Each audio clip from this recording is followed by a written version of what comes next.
Jeremiah 29:13. You will seek me and find me when you seek me with all your heart. Ang pag-aaral natin, pinangulitan natin, your personal faith. Panginoon, salamat po sa pagkakataong ito na kami maaaring magtipon-tipon, magsama-sama upang kayo ipapurihan at upang humingi sa inyo ng pagpapala, karunungan, ng guidance. Father, we commit this time to you that you may teach us your ways. Set us free so we can be the people you want us to be. And we thank you, Lord, for life, for the extension of life, for another day of life. At sa lahat ng binibigay niyo sa amin na sustenance, mga provisions, salamat po. Ngayon, humihiling kami ng karunungan na maunawa at mai-apply namin sa buhay ang ituturo niyo sa aming mensahe. Kayo lang po ang siyang marinig namin, tinig niyo lang, at ang karunungan niyo ang siyang magliwanag sa aming kalagitnaan. Kayo po ang mangaral, Panginoon. Lead us. Teach us. In the name of your Son, Jesus, we pray. Matthew 8:5-6.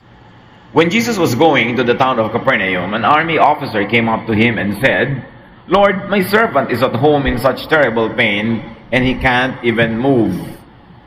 Here we see untraditional faith on display. Bakit hindi ito karaniwan? Bakit kakaibang uri ng pananalig ito? Because he's a Roman officer, a Gentile, and at the most, a God-fearer. Somebody who recognizes God, but is not really an insider into the Jewish religious system. It was untraditional, and he comes to Jesus, bringing to his attention the very sad situation of his servant who was almost paralyzed with pain. And without saying it, he was requesting for healing. He was requesting for a miraculous move from Jesus to deliver his servant from suffering. So he's an outsider approaching Jesus. This is unconventional. Sanay na tayo ngayon na international yung faith, global, pero noon yung pananalig ay para lang sa mga Hudyo, para lang sa mga kakapwa nila, dahil yon ay sa matter of also a national kind of faith. At iba naman ang religion ng Empire of Rome. Matthew 8:7, I will go and heal him. Jesus replied. So this unconventional faith gets an unconventional answer. Jesus responds positively. Hindi niya ginawang issue na bakit, sino ka ba? Hindi ka naman Jew, hindi ka naman kita kababayan, bakit kita pagsasayangan ng oras? Sabi niya, pupuntahan ko at pagagalingin ko siya. Matthew 8:8-9, but the officer said, Lord, I'm not good enough for you to come into my house. Just give the order and my servant will get well. I have officers who give orders to me, and I have soldiers who take orders from me. I can say to one of them, go, and he goes. I can say to another, come, and he comes. I can say to my servant, do this, and he will do it. I know that this works. Because in the military, I have superiors who tell me to do things, and I do them. And I have subordinates that I tell to do things, and they do what I tell them, because that's the way it is. Those in power can make it happen. And you are of supreme power, no need to go to my house, just say it. This is very untraditional faith. Sana nagpasalamat na lang siya, sige po, halika kayo sa bahay namin. What a great honor to bring Jesus to your house and to ensure that the miracle really would happen. But the supplicant declines Jesus' personal visit. He applies his own wisdom and method and asks Jesus to do it his, meaning the official's way. Unconventional. Untraditional. Meron ng solusyon si Jesus, pupunta ako sa bahay nyo. Wag na po. Wag na kayo magpunta. Just say it. I know that it will work. Matthew 8:10, when Jesus heard this, he was so surprised that he turned and said to the crowd following him, I tell you, in all of Israel, I've never found anyone with this much faith. Sa buong Israel na napaka-religyoso, 1,000 taon ng religious history, 5 beses nagdadasal, kabisado ang scripture, sabi ni Jesus, wala akong nakitang ganitong uri ng pananalig dito sa buong bayan ng Israel. Sobrang pananalig ito. Hindi na ako papupuntahin sa bahay nila, sabihin ko lang daw, mangyayari na. Hindi ko na kailangan i-touch yung patient. Hindi na kailangan ng personal contact. At nananalig siya na magaganap ito. Walang kaduda-duda. So again, we get another unconventional answer. Jesus is impressed. How many people can impress him? This is an outsider. Jesus commends the officer, pinuri pa niya, and indirectly chides the Jews for lack of such kind of faith. Sa pagpuri ni Jesus dito sa non-Jew, na-expose tuloy yung kapintasan at kakulangan ng mga Jews mismo. Sabi niya, dito sa bayan na ito, wala ako nakitang ganitong uri ng pananalig. Matthew 8:11-12. Many people will come from everywhere to enjoy the feast in the kingdom of heaven with Abraham, Isaac, and Jacob. But the ones who should have been in the kingdom will be thrown out into the dark. They will cry and grit their teeth in pain. Ganon na lamang yung contrast, yung pagkakaiba ng pananalig nitong outsider, an unconventional faith and an unconventional method of expressing it, na hindi maiwasan na ibunyag ni Jesus ang tunay na kalagayan ng mga Israelita. Sabi niya, eto outsider, ito ang makakatikim ng kingdom of God. At kayo mga insider, mga napaka-conscious nyo na paborito kayo ng Diyos, mga religyoso kayo, etc., etc., kayo ang hindi makakapasok sa kaharian ng langit. Hindi kayo makakasalo sa hapagkainan ng piging nila Abraham, Isaac at Jacob. Sabi ganon.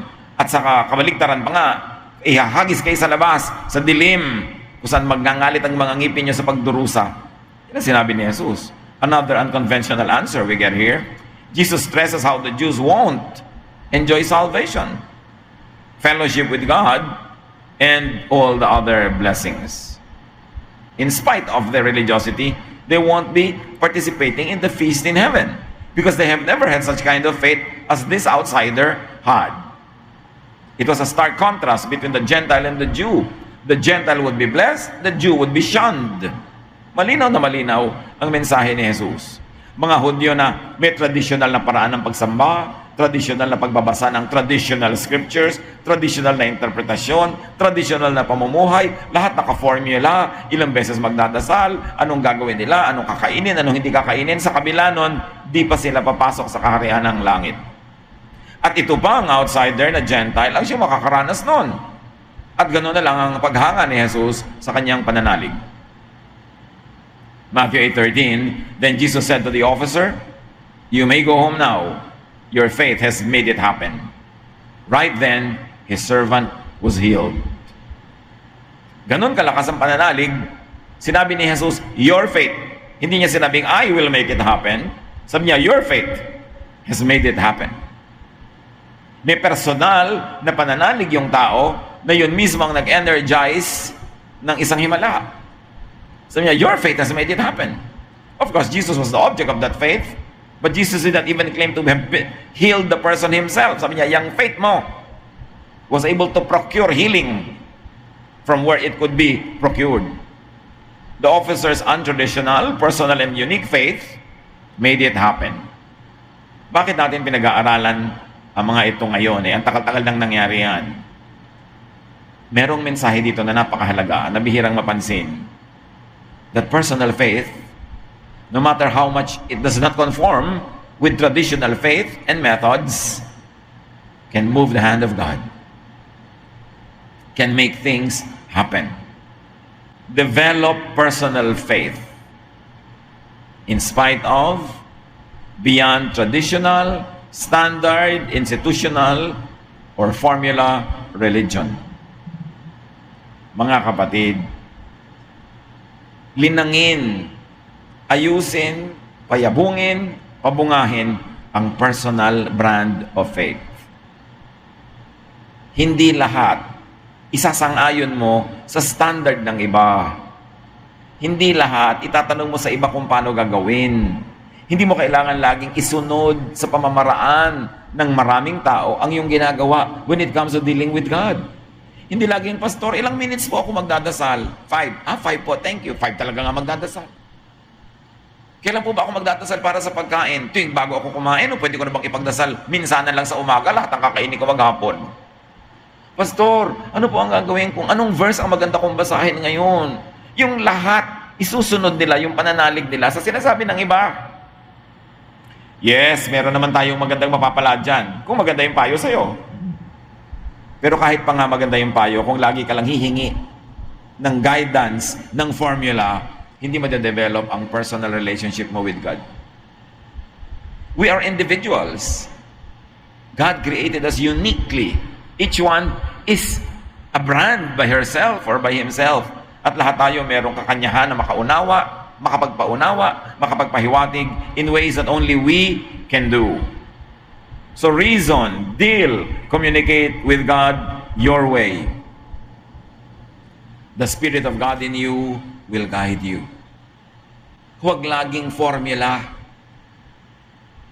Hindi po ba dapat ganito ang gagawin nating prayer kasi ganitong okasyon? Sino may sabi nun? Nakaugalian lang yan. Pero pwede ka namang gumawa ng ibang kaugalian.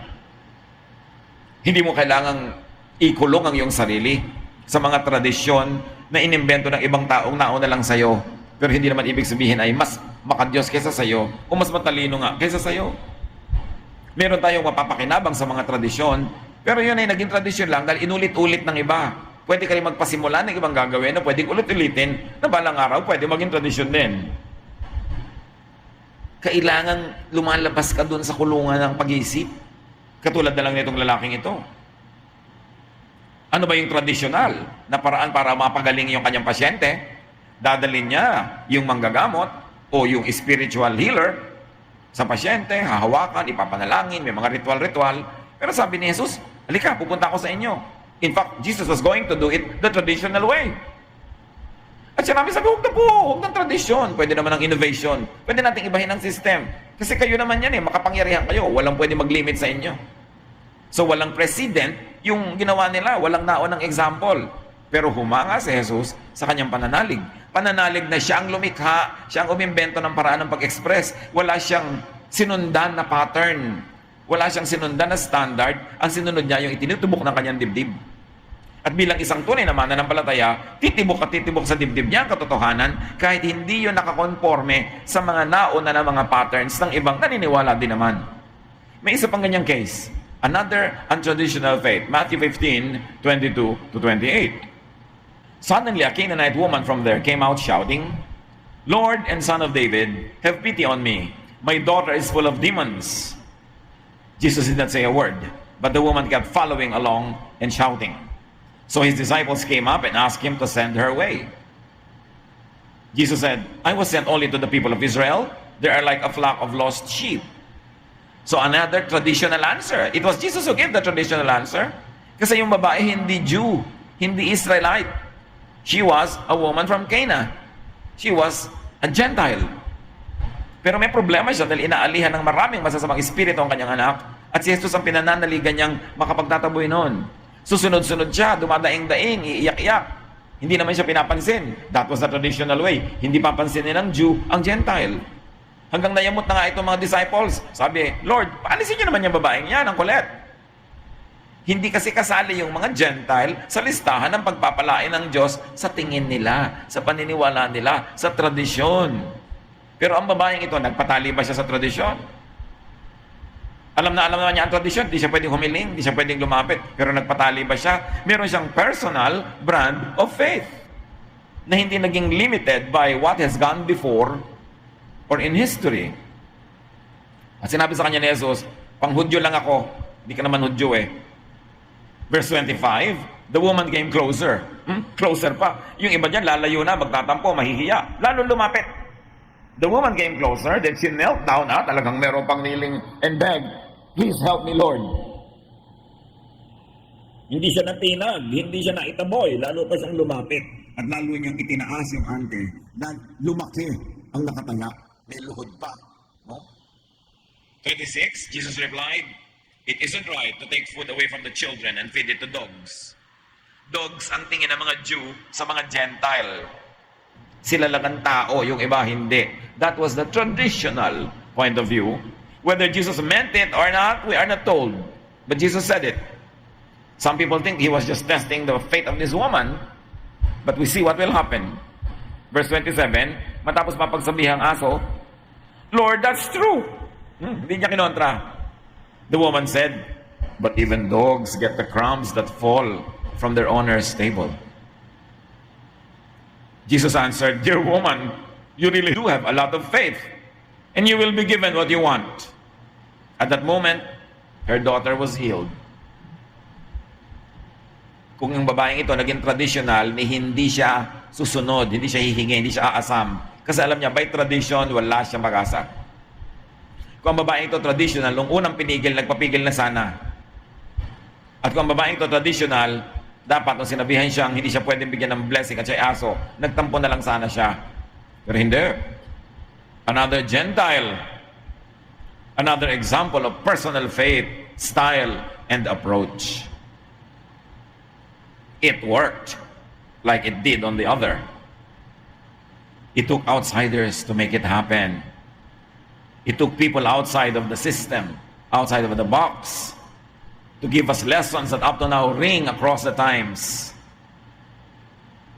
Hindi kailangang sumunod sa pattern ng mga nauna when it comes to dealing with God. Hindi isang formula lamang ang magagamit mo para mo maabot ang Diyos. Dahil napakalaki ng Diyos, kahit saan ka umabot, maabot mo. Kahit paano ka umabot, maabot mo. Kasi He fills heaven and earth with His glory. Hindi mo kailangan ng mapa papunta sa Diyos, kasi kahit saan ka pumunta, nandun ang Diyos. Hindi mo kailangan sundin ang mapang ginawa ng iba lamang. Isaiah 1:18, "Come now, let us reason together, says the Lord." So handa siya makipagtalastasan. Handa ang Diyos ng two-way communication. Hindi lang siya turo ng turo, dikta ng dikta, utos ng utos. Pwede ka rin makipangatwiran sa Kanya. Tulad ditong dalawang nakita natin, wala ngang karapatan ng mga twiran eh. Yung sabi ni Jesus, biniligtad nila pareho eh. Pero nakita niyo kung gaano kalaki ang utak ni Jesus, gaano kalawak ang kanyang puso. Kahit yung original niyang sinabi, binabaligtad at iniiba, kasya pa rin yun sa system niya. Dahil ang laki-laki ng system niya. Hindi siya na-offend. Humanga siya sa paninindigan ng dalawang taong ito. What does it mean to us today? Worship God. Your way, your style. Pag dumadalo ka sa isang corporate worship event, natural, may definite beginning, may definite ending, may schedule, may order of worship. Sumunod ka para hindi magulo, para hindi ka makapanggulo at makaabala ng iba, at para mabless ka doon sa ipinlano at inihandang program. Pero pag nag-iisa ka sa iyong bahay, sa iyong kwarto, saan ka man naroon, worship God your style, your way. Hindi mo kailangan lagi ang simula, mabibilis sa kanta, kakanta ka, tapos mamaya yung one half, the other half is mababagal na kanta. Formula yun eh. But it works when many people are together. Pero kung gusto mo ikaw, anong gusto mo kanta? Magpakanta-kanta ka ng gusto mo, bumagal, bumilis. Gusto mong sumer ko, magpatalon-talon, do it. O gusto mong nakaupo ka lang, tahimik na tahimik. Hindi mo laging ipapattern ang pagsamba mo doon sa nangyayari sa corporate worship. It's only one of the ways to worship God. Kailangang lawakan mo yung utak mo dahil ang lawak-lawak ng Diyos. You must not always hit the, in the same spot only. Maraming paraan. Because before organized, institutional, controlled, and corporate religion, there was personal faith. Pag nagbasa kayo sa Genesis, wala pa mga priest, wala pang temple, wala pa mga Pharisees, walang Sadducees, walang mga teachers of the law, and people practice their faith at personal levels. Maiisipan ng isa na magtayo ng dambana at magbigay, mag-offer ng isang animal doon, ginagawa niya, mag-isa. Walang nagtuturo, walang nag-uutos. Pwede mong gawin ang pananalig na sinasabi sa iyo ng iyong damdamin as long as you do not break the obvious moral laws of God in the process. Because your right to do what you want stops when it already infringes on the rights of others. Pero meron kang ganong kalayaan. Before priests and their kind appeared, owned and franchised religion, people worship the Lord their personal way. Genesis 4:26, later Seth had a son and named him Enosh. About this time, people started worshiping the Lord. Umimbento sila ng paraan ng pagsamba, iba-ibang tao, iba-ibang pamilya, iba-ibang sambahayan, iba-ibang style. Wala pa naman na praise and worship team. Wala pa silang structured religious worship. So ano ginawa nila? Tinanggap pa ng Diyos yung worship nila noon? Of course. Tinatanggap pa ng Diyos yung worship natin ngayon? Of course. Pero hindi ibig sabihin na yun lang dalawang sistema na yun ang katanggap-tanggap. Kaya yung mga iba na tinatamad umaten ng worship, kasi hindi katimpla ng kanilang pagkatao, personalidad, yung worship. Meron mga iba, haba-haba naman ang kantahan sa inyo. Ayoko na nga dyan. Doon na lang ako sa iba. 2 kanta lang. Nakaupo pa. May ganun eh. Di ba? Meron naman na, ang ingay-ingay naman ng mga drum set na yan, nakakatulili ng tenga. Gusto ko, organ lang o piano. O di, sige, doon ka mag-worship. Maraming paraan. Kaya lang nga, syempre, there's a social contract that when people group together as a corporate entity to worship, you should observe guidelines para hindi ka makabala sa iba. Para umandar yung programa as planned, para smooth. But do what you want in private. Then you will be able to have a more colorful, more relevant, more personal worship, and you might even please God more. Tulad ng nangyari sa dalawang ito, lumabas sila sa sistema, lumabas sa standard, pero lalong nalugod si Jesus. Halimbawa, sa pagdarasal, ano bang turo ni Jesus? Matthew 6:6. When you pray, go into your room alone and close the door. Pray to your Father in private. He knows what is done in private, and He will reward you. Jesus did not organize any large prayer rallies. Although hindi naman masamang mag-organize at sumali kung nabe-bless ka. Pero kung naoobliga ka lang, hindi mo kailangan sumali.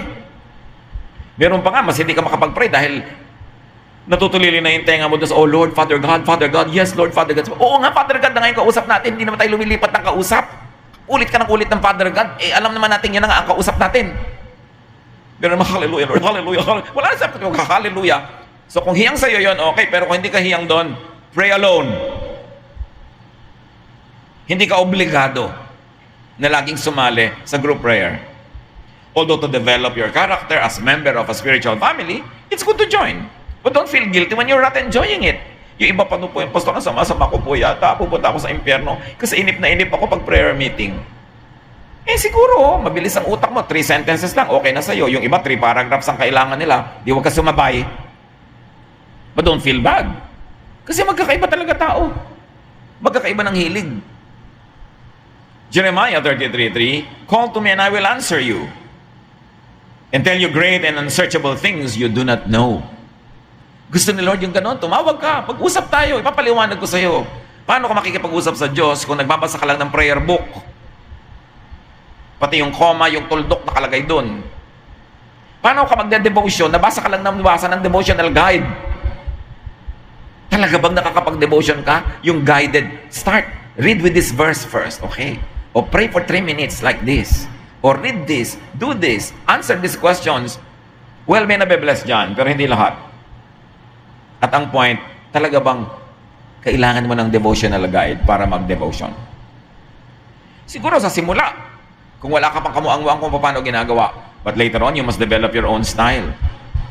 Will you incorporate a lot of Bible reading or just a lot of prayer or a lot of just quiet moment when you're not reading, you're not saying anything, and you are just there ready to hear God's voice? Talaga bang dapat may standard yan? Ang mahalaga, willing kang lumapit sa Diyos, anumang paraan. James 4:8, come near to God and He will come near to you. Your personal faith, your personal way. Ito ang dapat din-develop ng mga gusto mag-mature spiritually.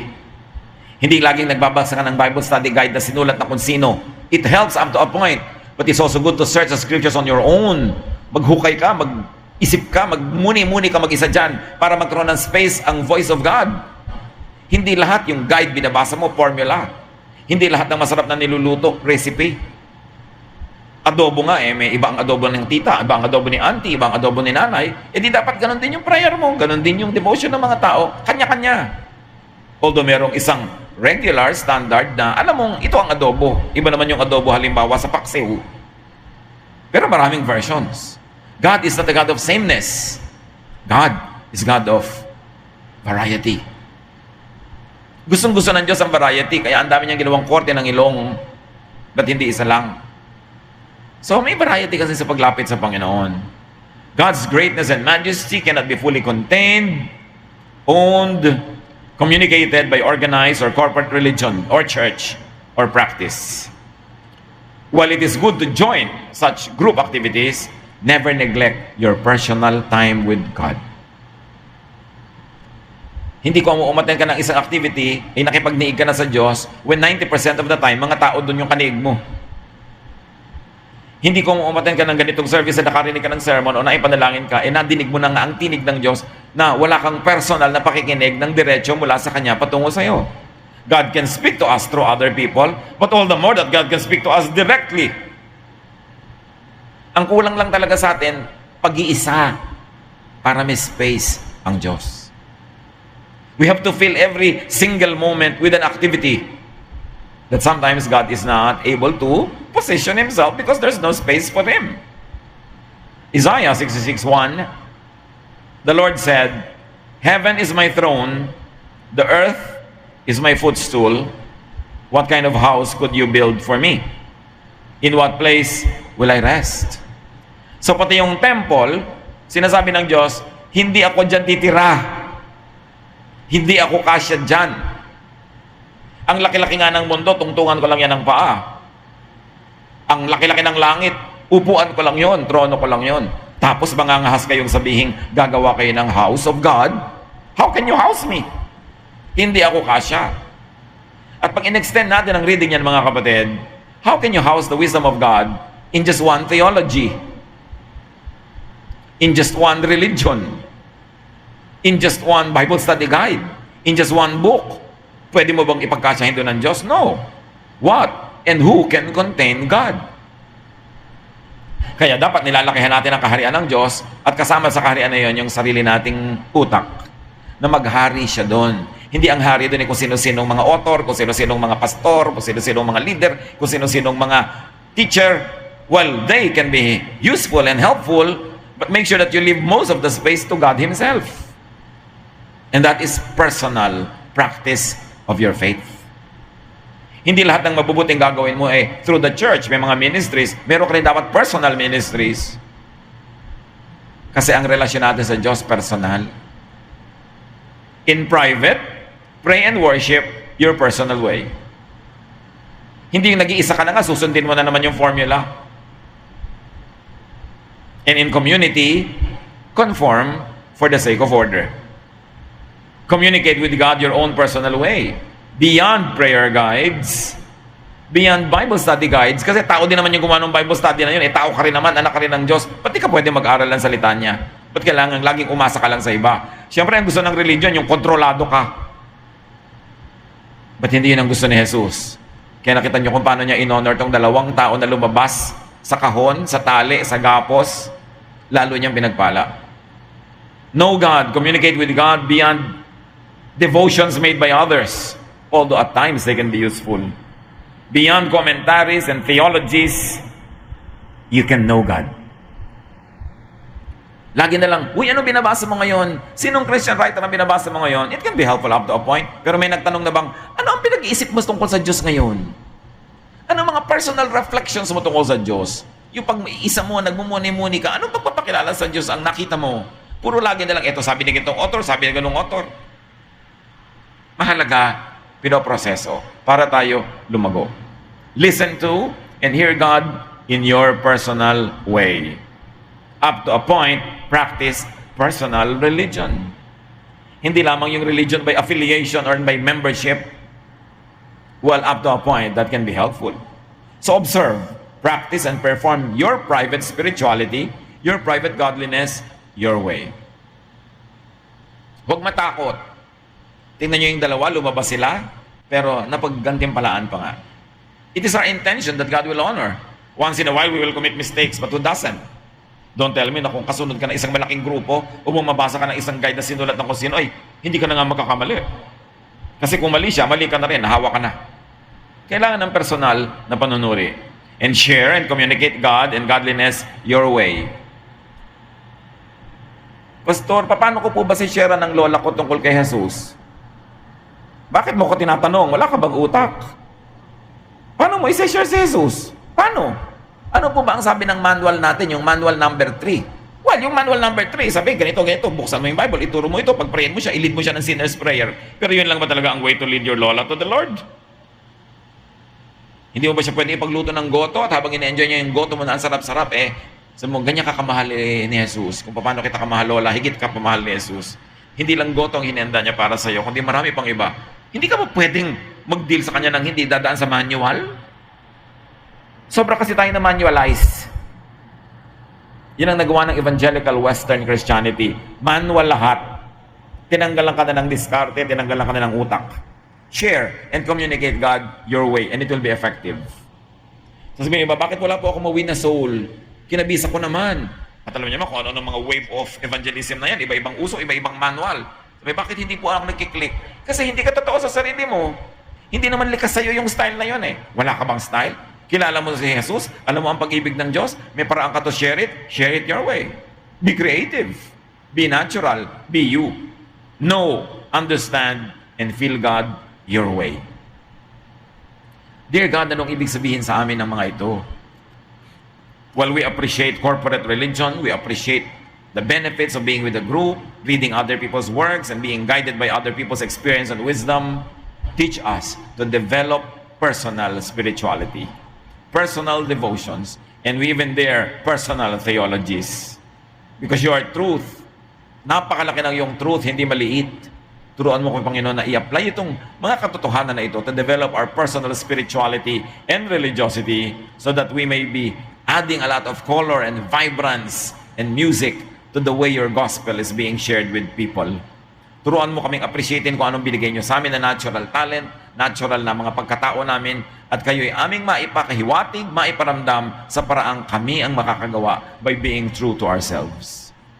At turuan nyo rin kami, Lord, higit sa lahat, matutong i-apply sa aming personal lives ang lahat ng turong nadidinig namin kung saan-saan nagmumula. Turuan mo kami ito'y salain, iproseso, at pahiyangin sa aming mga personal na pangangailangan, mga buhay, at mga hangarin. Turuan nyo kami, Lord, na magkaroon ng personal spirituality. Pagbulay-bulayan natin mga kapatid ang kahulugan nito. Ask God to give us very concrete ways to apply this in our daily lives. Lord, as your people sit in silence for a while, let your voice speak to us, teach us, convict us, guide us to better and broader personal spirituality.